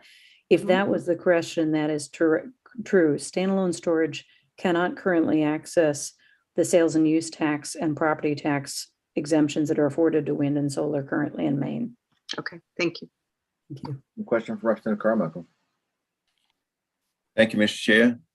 I realize this is a little bit off base, but I think this is an investment of the state of Maine's people's money in a program. So we're looking at the tax side of it. But for me, in my simple mind, I got to look at the practical side of it as well in order to feel justified in supporting the investment of the people's money. So I guess I have more questions on, if we invest in this so that to make these more possible, what's the life of a battery storage facility? What's the recyclability of the batteries after they've used their life? I guess I have some questions like that would be helpful. Representative Carmichael, thank you very much. Those are excellent questions. I think that there is tremendous interest in the storage industry to look at Maine, but until the project economics provide confidence to the investors and financiers to move forward, I think there are challenges to building in Maine. Even, for example, as I said, we have to make multi-million-dollar deposits in the next quarter that are going to be challenging to our financiers and investors on the project economics alone. These systems are anticipated to last at least 20 years. The batteries within them degrade, but developers like us design them with space to keep inserting new batteries over time to make up for the expected performance of the degraded battery. We don't anticipate having to remove the batteries that are degrading for 10 or 20 years. We, of course, file a decommissioning plan as part of our permits. What I can tell you right now for the recycling need that will be needed in 10 or 20 years is that I already know of two American companies, American Battery Technology Company and Redwood Materials, that claim to be able to recycle more than 94% of the battery. The reason why is that the battery components are extremely valuable metals and materials. As I mentioned, the cost of some of these supply components of batteries is spiking greatly. And so there's a very thriving, nascent recycling industry forming, partly because of the growth of electric vehicles and also supported by the Department of Energy and Congress's bipartisan infrastructure bill that did pass, which are going to be providing funds and resources to build up America's recycling capacity. So when we get to that stage in 10 or 20 years, when we need to pull the batteries out at all, even though the system can work for more than 20 years, depending on its contracted needs, then I'm very certain that you're going to have a full life cycle set of solutions, given that we're already hearing from recyclers now. I hope that helped answer the question. So the batteries will last 10 to 20 years and they are recyclable, essentially? The batteries tend to be replaced once they reach a certain level of degradation. Or let me just rephrase that. The batteries tend to be augmented, meaning that supplemented once they reach a certain level of degradation. In some projects, it may be at 5 years. At some point, it may be at 10 years each. It depends on the technologies that we've used and the commitments from the battery suppliers for longevity and performance. In our project modeling, for example, we may estimate that at year 7, we'll be augmenting, adding in more batteries. We've designed the site to be able to accept those extra batteries because we have to maintain that certain performance to manage our contract with ISO New England. And they are recyclable, just to make sure I heard you correctly. The batteries, the components, and the batteries are completely recyclable when they do reach the end of their life? I can't answer that they are completely recyclable. I can tell you that 2 companies in the recycling space are claiming that they can recycle 95 or 94% of the battery simply because the components, the metals and materials are so highly valuable back to the battery manufacturers for new batteries. Okay, excellent. Did you have another question, Representative Carmichael? Oh, you actually asked it. Thanks. Great. And I just have one final question about the safety. So that all the energy is being stored in this facility, and you talked about decommissioning and all that. Is there any safety risks of explosions or anything like that from the facility itself? Is is it dangerous at all, or is it not at all at risk in terms of the community or any issues around explosions or anything like that? Every, Senator Shipman, every every power plant of any fuel source runs the risks of incidents. Lithium ion battery storage is no different. Lithium ion has been present in our lives for the last 30 years in consumer products and the phones that we carry on ourselves and the watches that we have and so on. The growth of stationary energy storage is governed by very different utility scale standards and codes for the systems and for the products and the product testing.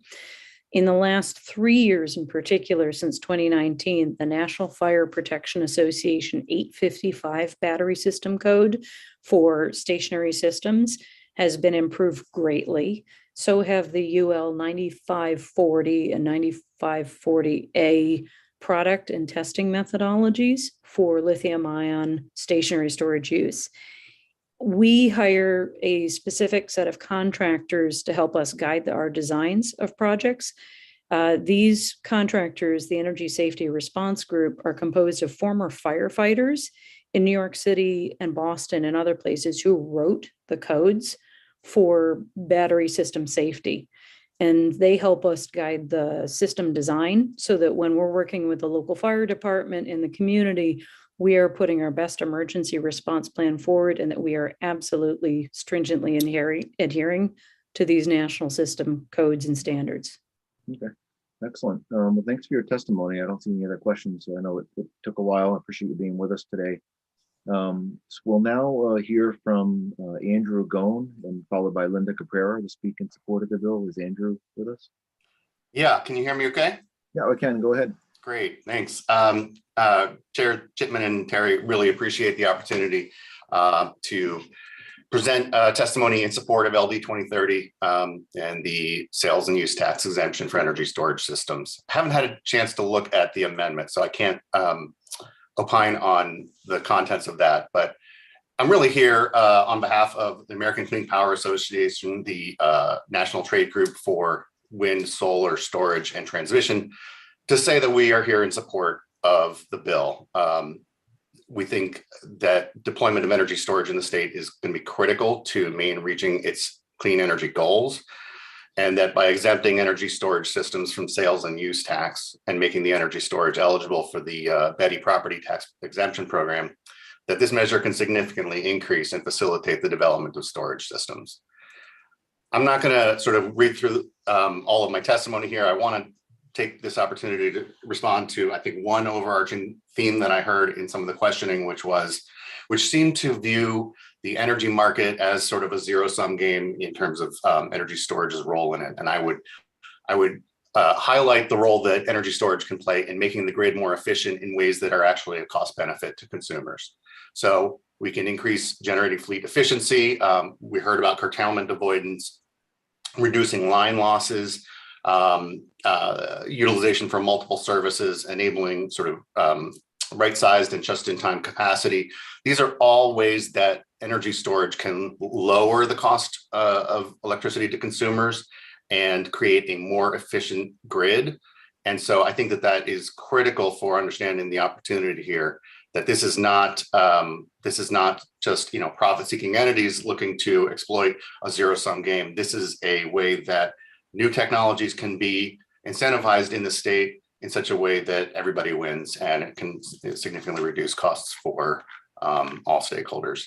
You know, we urge the committee to support this bill. ACP members and staff really appreciate your consideration of this important provision, and thank you for the opportunity to share our views, and I'm happy to answer any questions. Thanks so much.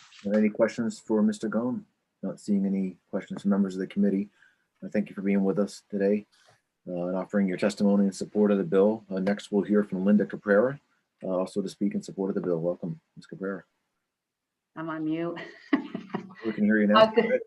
The what? I said we can hear you now. Go ahead. Okay. Good afternoon, Senator Chipman, Representative Terry, members of the committee. My name is Linda Caprera. I am a resident of Winthrop, and I represent the Maine State Chamber of Commerce, and we're very pleased today to support LD 2030. Maine prides itself on promoting and encouraging the use of clean energy. Maine legislature, the governor, and Maine's federal delegation have all been supportive of developing and utilizing sources of clean energy.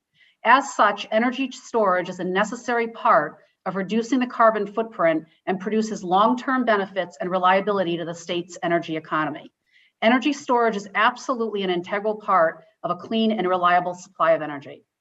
As you know, clean energy sources can be unreliable when they don't produce power due to lack of wind or a lack of light.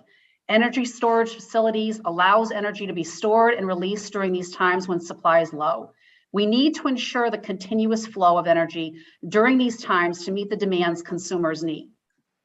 To have a clean source of energy without any backup does not make sense and negates the impacts of using that energy. As such, investments in technology to ensure that continuous supply is available is absolutely important to our economy and to our citizens. If the state fails to act now, these projects are going to go potentially elsewhere, and in our opinion, will jeopardize Maine's ability to meet its renewable energy goals. Maine needs to encourage such investments to further our energy economy. Maine's strategic plan highlights the importance of innovation to our future economy and encourages the state to support ongoing efforts to further advances in new ventures, new technologies, etc. Energy storage fits this bill to a T. Please join us and support LD 2030. And I just want to make a couple of comments on kind of some of the things I've heard. It makes perfect sense to wrap, these facilities under the Betty program. The goal of Betty was to encourage capital investment in the state. It's one of the most significant, programs the state has ever enacted to do just that. It's really has been absolutely significant since its enactment back 27 years ago or so. There's always a risk to invest in capital. There's always a risk to folks, and you need to have that return on investment. And personal property is such a huge disincentive. The tax is such a huge disincentive to investment that's why Betty was created. So it makes perfect sense to put this to include these facilities in the Betty program. I think it's really good for Maine. We need to encourage new technology, new adventures. And when you have these types of new technologies, you need to look at, should it be included in Betty? That's absolutely makes perfect sense. So I'd be happy to answer any questions, and please vote for this bill. It's a really good thing for Maine. Any questions from members of the committee for Ms. Caprera? Seeing none, thank you for being with us this afternoon. It's good to see you. Thank you. So we don't have anybody else signed up to speak in support of the bill, and we have nobody signed up to speak in opposition to the bill, but we do have one person signed up to speak neither for nor against the bill, and that's Melissa Nguyen. Is Melissa with us? Yes, good afternoon.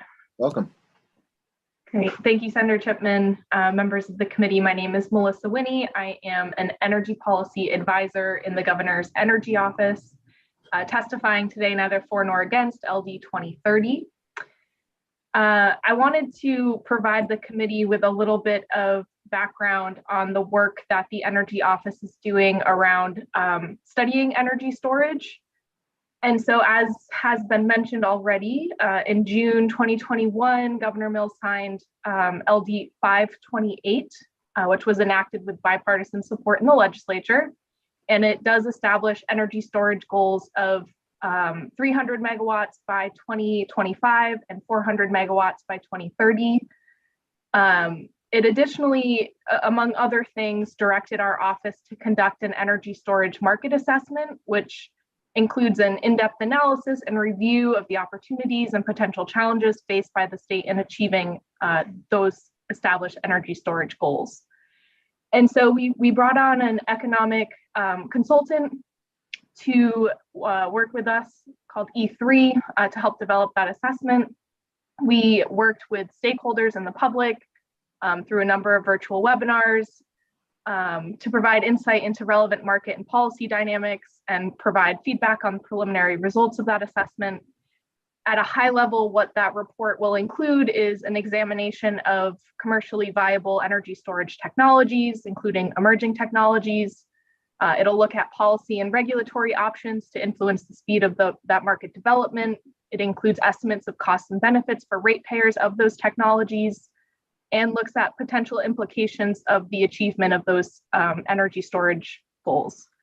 We are in the process of finalizing that report, and we'll be submitting that this week or next to the EUT committee as directed by statute. And we really feel that that report will help to inform what is the best next steps for supporting energy storage in the state, while balancing, the benefits that energy storage can provide and the cost to ratepayers. Just to reiterate, we are very supportive of energy storage development and the benefits that it can provide to the grid system and to main ratepayers. Specifically to this legislation, and this was speaking to the original language, so not to the amendment that was discussed earlier, but we do have some concerns about the broad nature of the definitional language of the bill and its potential impact. There's some concerns around unintended consequences of these exemptions, including to municipalities with existing storage projects that are already operating. And we understand again that there, were edits and amendments that were going to be proposed. That storage assessment, as I mentioned, will be released shortly, and will also include a recommendation to convene a stakeholder group that will allow for additional discussion and consideration of what support energy storage needs in Maine in order to provide those greatest benefits, meet our storage goals, and that are most cost effective. We do think that that report will helpful in informing future kind of storage policy and program design. So with that, thank you for your consideration, and I'm happy to take any questions. Great question for Representative Collins. Go ahead. Yes, thank you, Senator Chipman, and thank you, ma'am, for being here today.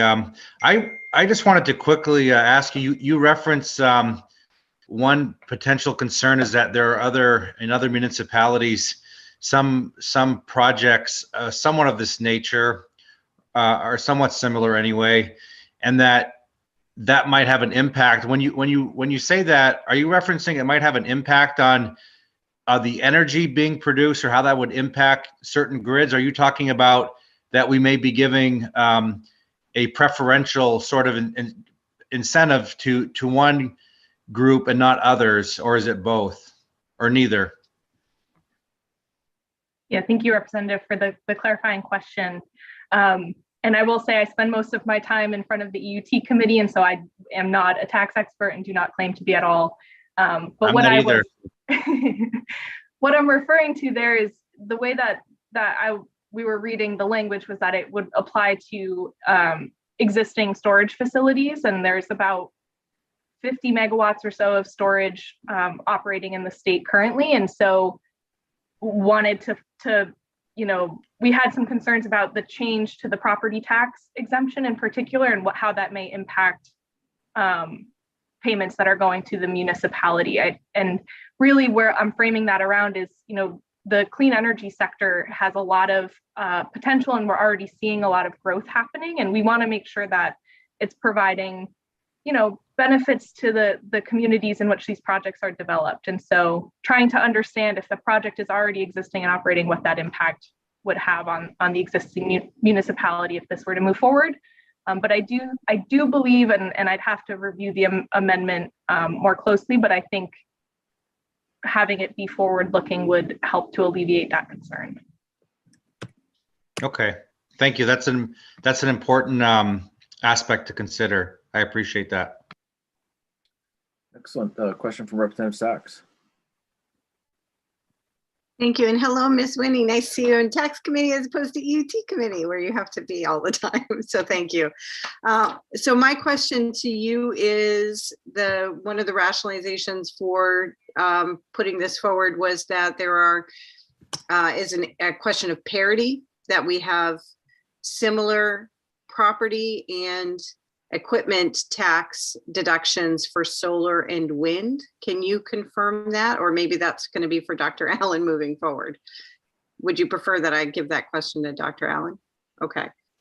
And that was I also haven't seen the amendment, so I was wondering about tax incentives for existing municipalities and who are already counting on that income and have put it in, and is this a payment in lieu of taxes, et cetera. So the third question that was sparked by your testimony is, did you state that your energy storage market assessment report that will be to EUT this week or the next will recommend a stakeholder group to continue to look at this and ways to increase energy storage? Or will there be recommendations already there, for example, tax credits? Yes, thank you, Representative. And if I could just speak quickly to your first question, but I think the details are best for Maine Revenue. Just quickly on the property tax exemption, I do just want to note that that is for a subset of solar and wind projects. And so the language in that is around projects that are receiving a bill credit. And so it's not necessarily looking at, you know, the larger utility scale type projects. And I'm sure Maine Revenue can offer additional details on that. And that storage is able to pair with generation that's participating in, you know, the RPS procurements or net energy billing, but not, you know, receive credits through those programs in the same way that the generation facilities can. And to your second question, so, you know, I was not a lead on the report, so I'm not able at this time to provide kind of the highlight of what's coming out of that. But generally, I can say that, you know, the stakeholder group is one of several recommendations that will be coming out of that report. And that, you know, I think you made this point earlier, there's a number of different ways to look at how to support storage development in the state. And so I'm not sure if a specific recommendation there is around tax incentives or not, but I think, you know, there are a lot of different ways we can look at how to support the industry. And, you know, I don't want to speak before that report comes out that had, you know, expert consultants working on it beyond my expertise. Thank you very much. Great. Any additional questions from members of the committee? Seeing none, thank you for your testimony, Ms. Winnie. Thank you. So next we'll hear from Dr. Allen to speak neither for nor against. Welcome, Dr. Allen. Good afternoon, Senator Chipman, Representative Terry, and members of the Taxation Committee. My name is Michael Allen. I'm the Associate Commissioner for Tax Policy in the Department of Administrative and Financial Services. I'm here today at the request of the administration to testify neither for nor against LD 2030. The administration supports the development and installation of energy storage systems in Maine. While the Governor's Energy Office's testimony addresses the energy aspects and broader policy aspects of this bill, my testimony is limited to the taxation issues raised by the bill. Due to the short time between printing the bill and this public hearing, Maine Revenue Services has performed only a preliminary analysis of the bill. However, MRS has identified significant issues with the bill as currently drafted. The administration respectfully but strongly urges the committee to not complete work on the bill today, but to instead take the time needed to allow MRS to complete its analysis and to allow the sponsors, the Governor's Energy Office, and other interested parties to further consider the bill and address any issues. The discussions with these parties have begun, as previous speakers have indicated. Based on a preliminary review of the bill, I would like to note a few of the more significant issues MRS has identified. The bill's retroactive application to property tax years beginning on or after April 1st, 2022 raises serious questions about town assessors' ability to implement the bill and may be unnecessary. While the bill appears to be an incentive to develop new energy storage systems, it would also exempt existing energy storage systems that may have been in place for years. The bill's broad drafting raises questions about the intended scope of the bill. As drafted, it appears to apply to all commercial batteries ranging from grid-scale energy storage systems to power tool batteries and beyond. It is also not limited to batteries, but potentially includes systems and facilities that store any type of energy. The amendment of the business equipment tax exemption program requires further analysis to make sure the legislative language accomplishes the bill's intent. For instance, the bill removes limitations on the exclusion of natural gas equipment in certain situations. In addition, there may be barriers outside of Title 36, Section 691, subsection 2, paragraph A, that the bill does not address, and that may prevent the proper application of the exemption. The bill creates additional complexity in the already complex Betty program. Local tax assessors who are not energy storage experts may have difficulty in interpreting and applying these new provisions to the wide variety of energy storage equipment potentially covered by the bill. Administration looks forward to working with the committee on the bill. And I'm going to go off script here. If it is the committee's intention to move into immediate work session, I would respectfully request that you save any questions for me. We got the whole MRS team right on the other side of this window here and ready to go to answer questions. Although, as I mentioned in my testimony, we've received the bill Monday night. We spent quite a bit of time yesterday internally and with our colleagues over in the energy office. Spent time again this morning internally and with supporters of the bill. There's an amendment that just came out today that we now have a copy of. We may be limited in what we can say because we just are still learning about all this and trying to understand the bill and its implications. Thank you for that, Dr. Allen. I think that the sponsors indicated to me that she doesn't want to do the work session today and we'd wait, but I wanted to ask how long do you think you would need to look at everything and figure some things out that you just raised in your testimony, maybe a few days or a week or something, or? Certainly a few days to the beginning of next week would be helpful, but we understand the lateness in the session and your desire to get things done. So yeah, I'm just asking because the sponsor had to leave and she indicated maybe having a work session tomorrow afternoon, but it sounds like that wouldn't be really enough time that you might need more time than that.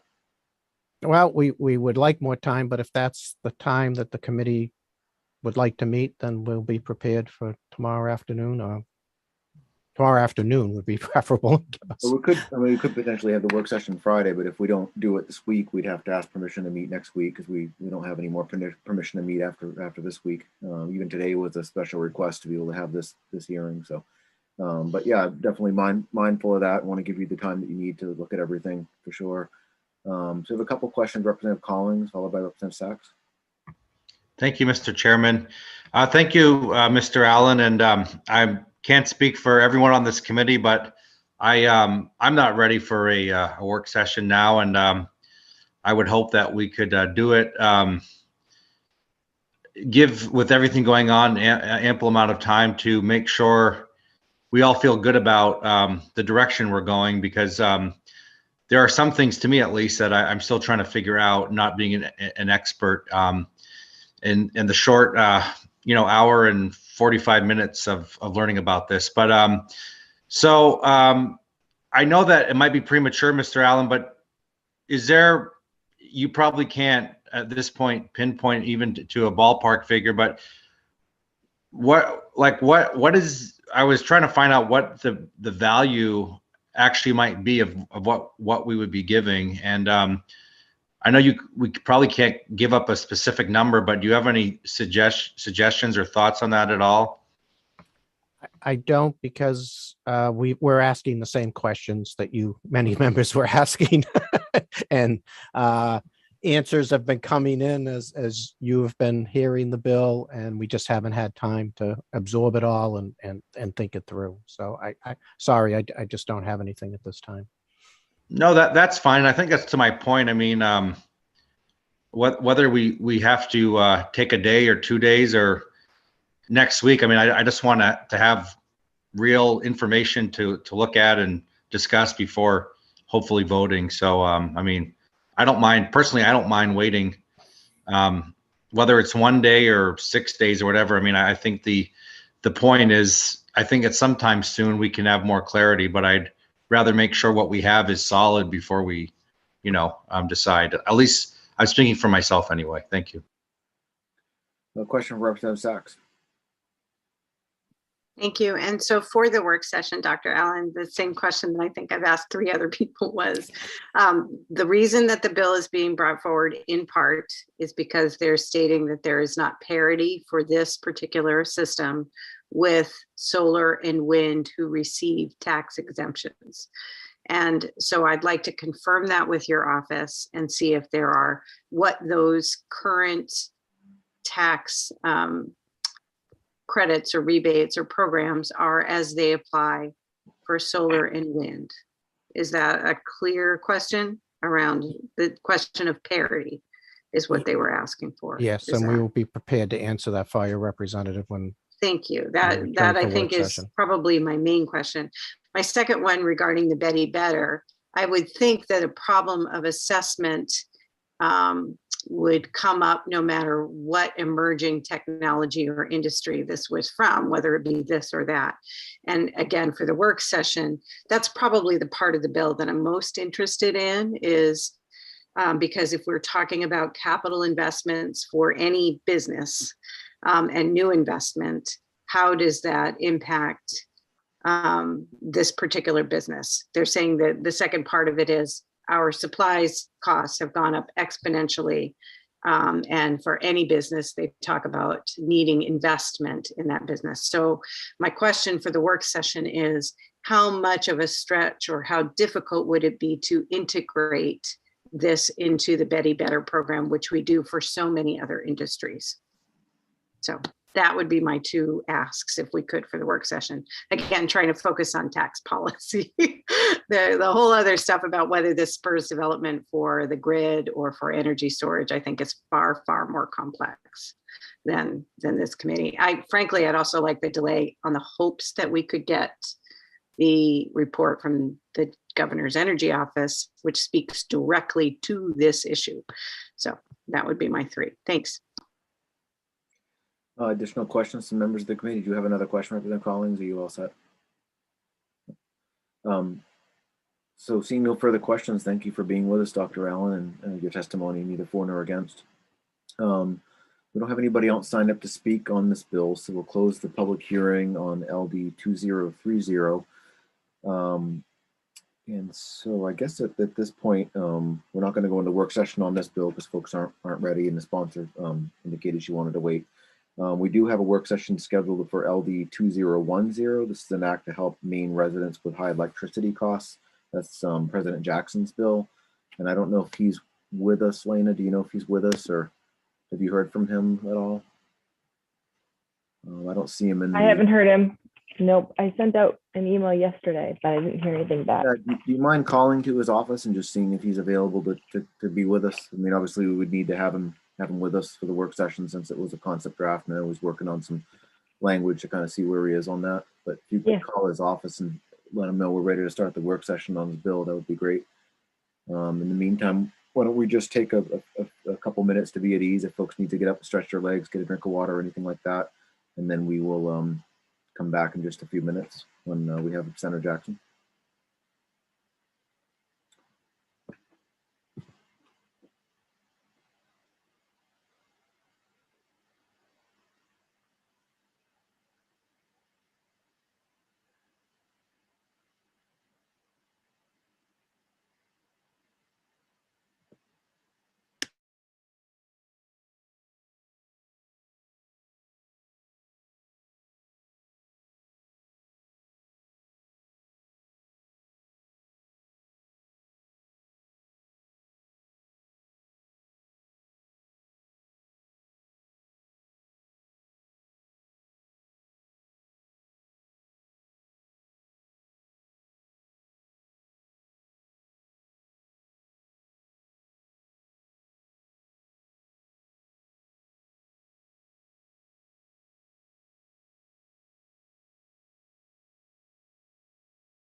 Hey, Lena, were you able to reach anybody with He's- Senator Jackson's? Yeah, he's here. Oh, he's here, okay. Yep, I Great.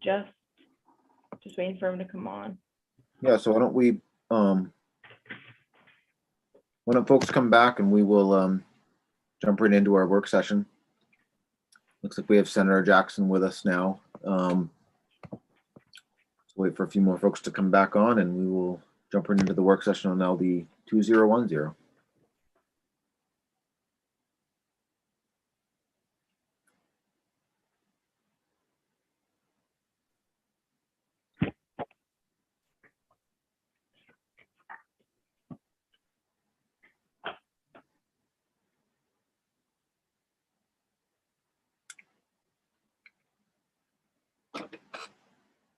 Great, so welcome back, folks. We're going to jump into our work session and start that work session now on LD 2010. This is an act to help Maine residents with high electricity costs.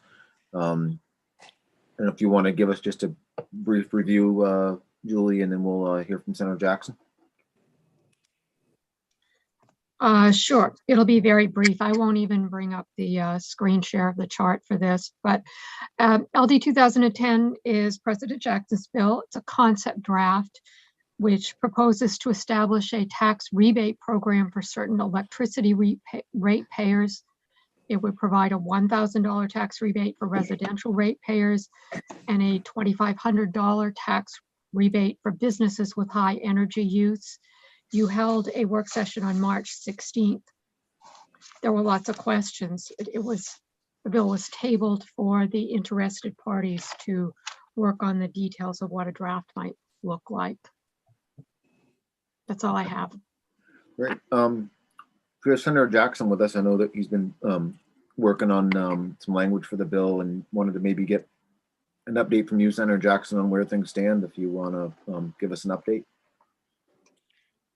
Sure. Thank you, Senator Chipman and Representative Terry, members of the Taxation Committee, Troy Jackson, State Senator from District 1.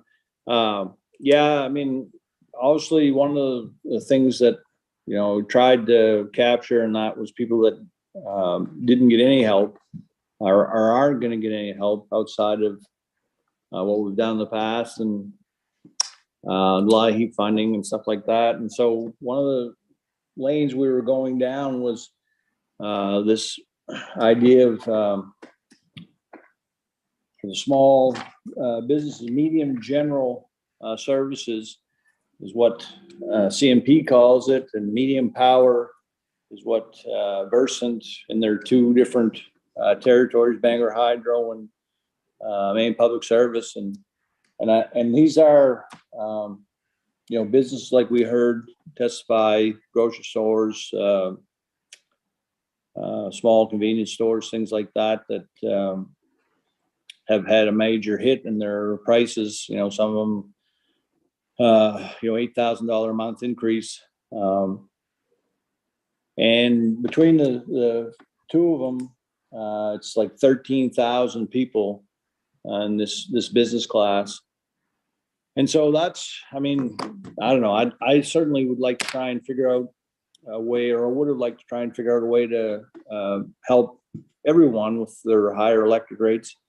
And I'm not sure if that's going to be possible outside of a tax credit, you know, that people could collect next year. But on this amount, these 13,000 small business owners, I do think there's a possibility that we could fund that in this year's supplemental budget. You know, if you stayed with the $2,500 credit, which obviously does not make them whole, not trying to pretend that it does, or some amount like that, at least it's something that they're getting. And people will say, well, they're getting $850, and they are. A lot of us are going to get $850, but I don't have a business that had $8,000 electric bill jump all of a sudden. I got a home that had $100 or $200 jump. So if you were to go down that road of these medium general service category, that $13,000 would be like $32 million that we'd have to fund in supplemental coming up. And I think that's doable. I think that's important. I think there's people that would appreciate that. Doesn't make them whole, but I think that's something that they're not going to get any help any other way.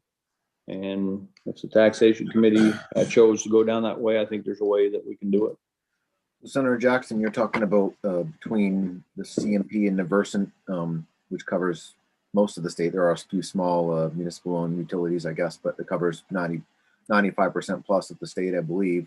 There's about 13,000 small business owners that saw their bills, triple in some cases. They got hit really hard and they're not eligible for any other relief otherwise. And so you'd be looking to maybe target some relief to those 13,000 small businesses that would be like a direct credit on their electric bill that would be administered by the utilities but funded by the state.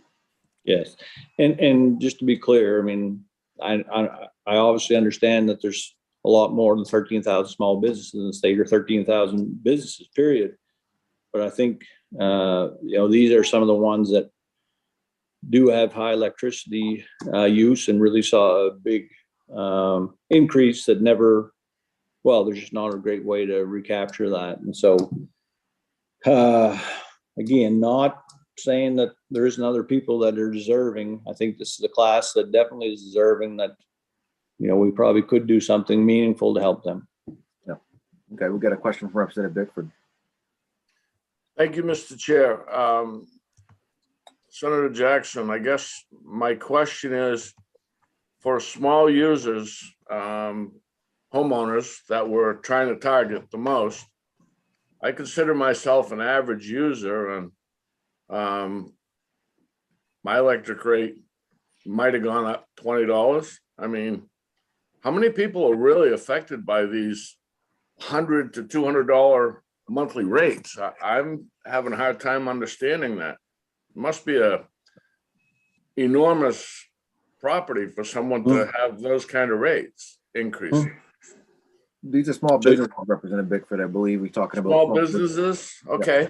Yeah. And well, let's just stay on that. So Representative Bickford, you don't have any constituents that are being faced with higher electric rates? You feel it's okay?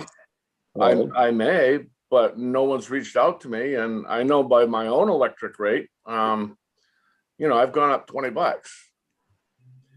But I guess my biggest question is, when I look at small business too, and medium business got hit really, really hard in January and February. I understand that. So with small business, the rate that they're paying right now for a small business standard offer is pretty similar to the rate that it paid in 2009. So if you look over the last 13 years, that's not really a big increase for them. I'm not as sympathetic to them as I am to the medium business, that their rates went to 22 cents a kilowatt for 2 months. And they've come back down in March to 13 cents. So I understand they had a serious increase. In fact, a local owner within 2 miles of me said that his rate doubled. He increased by $6,000 because he's a medium user. So I definitely understand we have to do something for them. I'm not as concerned about the homeowner. I may be concerned about the small business owner because they do use a larger amount of electricity. And if it does go from 5, 6, or 7 cents up to over 9 cents, yeah, that's a significant increase. But over the course of time, I'm not sure that it necessarily is. But I'd be much more inclined to support something that you come up with that could take care of the small and medium businesses, and maybe even the large businesses. Just want to put that out there for you. Well, apparently you didn't hear what I said, because I said that I was. I may not have. Yeah, because I said this was for the medium general services businesses. There's 13,000 according to CMP and Versant. So that's probably as far as we can go right now, cost wise. And at the same time, these are people that didn't get any help. And while they'll get $850 when they had a, $4,000 or $5,000 increase, that's not going to look very good compared to, like you said, all of us that, may or may not have seen an increase in our home, but, so that's why I looking at those 13,000 that CMP has given us and Versant has given us as a way to try and help them out. I appreciate that, and this may shock you, but I fully support that, Senator. And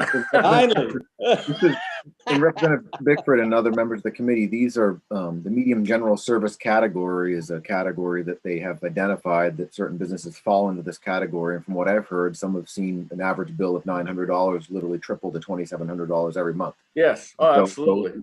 So what we'd be talking about is it sounds like a $2,500 direct credit on their bill, which would help offset a month or two of that increase. But obviously that increase is going to continue for a while. So it'd be some help to them. But I love that. Yeah, thank you. Hands up, Representative Sachs, go ahead. Thank you. So since we are having to meet probably next week, President Jackson, will you have some language for us to review on this particular proposal? Yeah. With the definition and all that? Yeah. I mean, I really took to heart what the committee said, and we've been trying, but between the two power companies, which has been, very helpful, trying to get what they actually each call these people. And then in Versant's case, they still have Bangor Hydro and Maine Public Service that are two different territories within their company. So I'm looking at emails, that I got at 1:00 today from them. So we're still trying to, but it does seem to be about 13,000 members that they both call medium power services or medium power secondary. So I'll definitely have something on paper that's come from them that's actually the exact numbers, and the committee can choose to go with it or not. And may I just ask, is there a reason that consumer owned or like Kennebec Light and Power are not involved in this particular initiative? So I do not know, and you guys are obviously if reach out, but like in my area, the consumer owned actually had a long-term contract and did not see the increase. Now, I'm not saying they won't in future year or anything like that, but they had a contract that was longer term than Versant or CMP typically do. So they haven't seen the big jump as of yet. So I don't know if that's the same way with Kennebec Power and Light or the other ones. I'm not. But if that is the case, I mean, let's figure out what that number is. But I haven't had any discussion with them at all about any problems they may have. Thank you. Question for Representative Carmichael. Thank you, Mr. Chair. Really not a question. I'd like to see, if we have to put this off until next week, I'm good.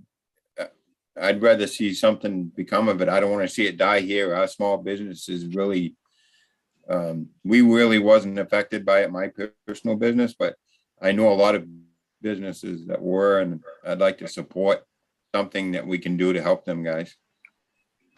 Yeah, I completely agree with that. Representative Collins, go ahead.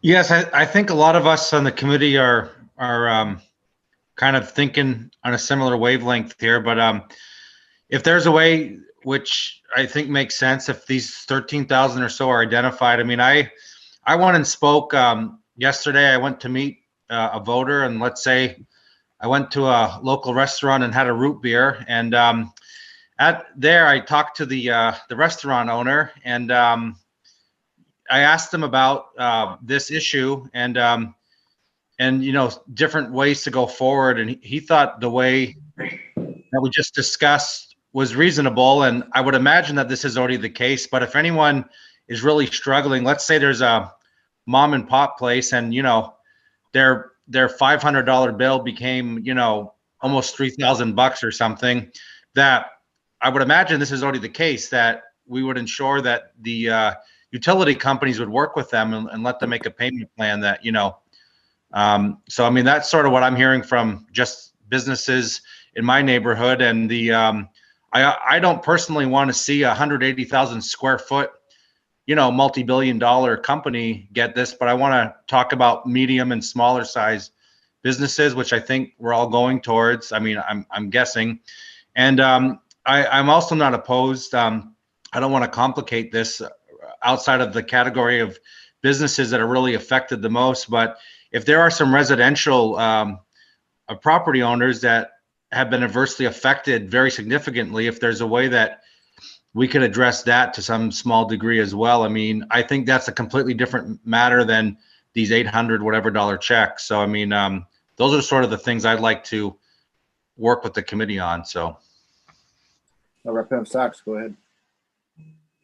Thank you. And this may be appropriate. Mr. Jackson, President Jackson, forgive me. If you just got this at 1 o'clock, I'm not sure if you've touched base with Maine Revenue Services. I see Dr. Allen is still with us. I'd love for him to weigh in around, have you spoken with him, President Jackson, or would you be opposed if we sort of checked in with him around this new idea? No, I mean, I'm not at all. I mean, obviously the committee can do whatever they need to make it work for them. I mean, I think the idea here would be that, we would give it to, it can be taken off the bill or given as a credit on the bill, much like Governor did with the $90 for low income. So I mean, I'm not sure if Revenue Service has a role, but I mean, by all means. So this is, forgive me, so this is a straight credit. It's no longer a tax matter. This is more of a grant program at this point. I just want to clarify. Yeah.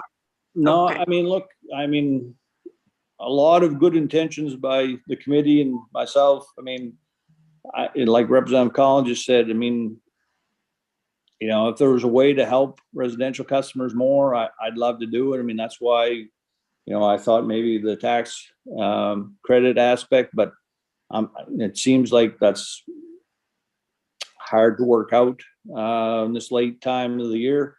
We did get information that some of the people that I definitely want to target on the small business side, there is a way to make that happen, and we know who they are, or the power companies do, and there is enough money to try and help them in a way that they haven't been helped before. So I think it's possible. I'm not saying the legislature is going to support it, but I think it's possible, and I think it's something that's worth at least trying to make happen.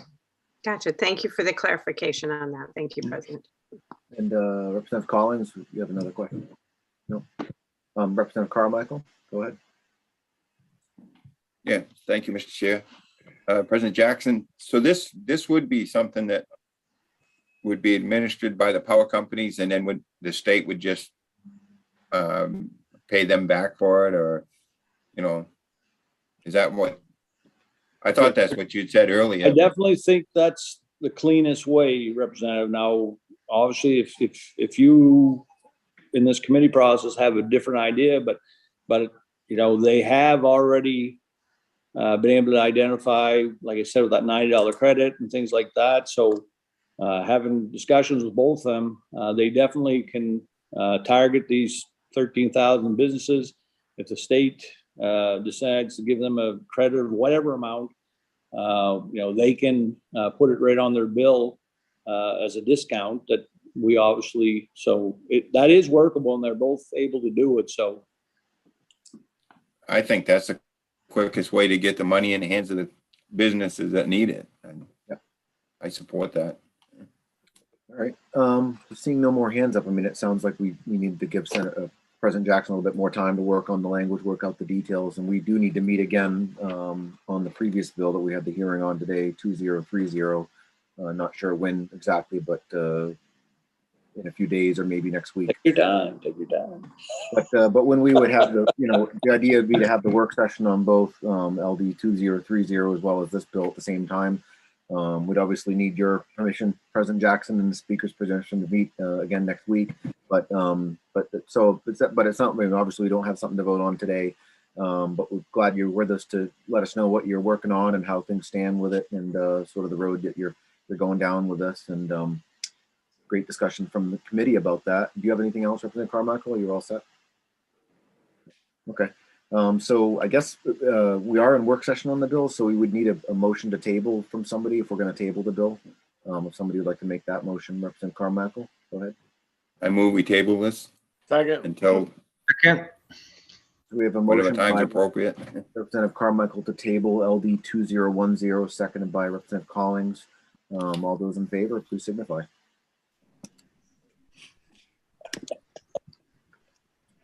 Take care, everyone. Thank All you. right, unanimous with everybody here.